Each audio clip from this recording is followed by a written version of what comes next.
Kalian tahu nggak sih apa itu konstitusi? Konstitusi adalah suatu dokumen atau seperangkat dokumen yang berisi aturan-aturan dasar untuk menyelenggarakan suatu negara. Konstitusi juga dapat diartikan sebagai peraturan, baik peraturan tertulis maupun tidak tertulis, yang menentukan bagaimana lembaga negara dibentuk dan dijalankan.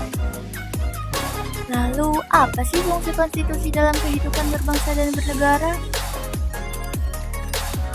Fungsi konstitusi yang pertama yaitu membatasi kekuasaan pemerintah atau penguasa negara. Yang kedua, membagi kekuasaan negara. Dan yang ketiga, memberi jaminan hak asasi manusia bagi warga negara. Sejarah konstitusi sendiri dimulai dari pandangan Hobbes tentang manusia pada status naturalis, teman-teman. Status naturalis itu artinya manusia hidup bagaikan serigala. Karena merasa manusia hidup bagaikan serigala, akhirnya timbul adagium homo homini lupus, yang artinya yang kuat mengalahkan yang lemah. Dari adagium homo homini lupus ini kemudian timbul pandangan tentang bellum omnium contra omnes, yang artinya perang semua lawan semua. Hidup dalam situasi yang kacau, akhirnya manusia sadar dan mulai membuat perjanjian antara sesama manusia agar kehidupan mereka lebih tertata dan lebih baik, menghindari peperangan dan sebagainya. Perjanjian tersebut disebut Pactum Unionis. Setelah itu muncul perjanjian Pactum Subjection, teman-teman. Dalam perjanjian ini, rakyat menyerahkan kekuasaannya kepada penguasa negara. Konstitusi juga tidak lepas dari sejarah Raja Louis XIV yang berkuasa dengan sewenang-wenang. Hal itu menimbulkan kesengsaraan dan penderitaan pada rakyat. Belajar dari pengalaman tersebut, akhirnya muncullah gagasan untuk membatasi kekuasaan raja. Gagasan ini dikenal dengan konstitusionalisme.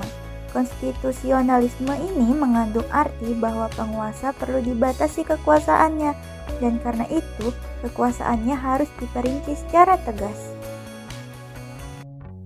Dalam perjalanan bangsa Indonesia, telah terjadi dinamika ketatanegaraan seiring berubahnya konstitusi atau undang-undang yang diberlakukan sebagai berikut.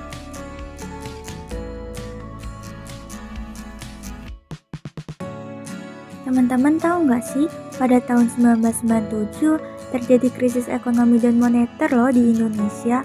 Peristiwa tersebut menimbulkan krisis kepercayaan dan juga tekanan pada pemerintah. Oleh karena itu, pada tahun 1998, Presiden Soeharto pun menyatakan berhenti dari jabatannya. Nah, setelah peristiwa tersebut, kemudian timbul tuntutan reformasi yang isinya: pertama, mengamandemen UUD NRI tahun 1945. Yang kedua, menghapuskan doktrin duifungsi Angkatan Bersenjata Republik Indonesia. Yang ketiga, menegakkan supremasi hukum, penghormatan hak asasi manusia, serta pemberantasan korupsi, kolusi, dan nepotisme. Yang keempat, melakukan desentralisasi dan hubungan yang adil antara pusat dan daerah. Yang kelima, mewujudkan kebebasan pers. Dan yang terakhir, mewujudkan kehidupan demokrasi. Dari gambar ini, kita dapat melihat tata urutan yang menggambarkan hierarki perundangan loh, teman-teman. Mulai dari jenjang yang paling tinggi sampai yang paling rendah. Teman-teman tahu nggak sih, dalam sejarah politik hukum di Indonesia, tata urutan peraturan perundang-undangan ini mengalami beberapa kali perubahan loh, tapi tetap menempatkan UUD NRI tahun 1945 sebagai hukum tertinggi. Berdasarkan penjelasan tersebut, dapat disimpulkan konstitusi menjadi dasar pembentukan suatu negara. Dengan demikian, dapat dikatakan tanpa adanya konstitusi, negara tidak mungkin terbentuk.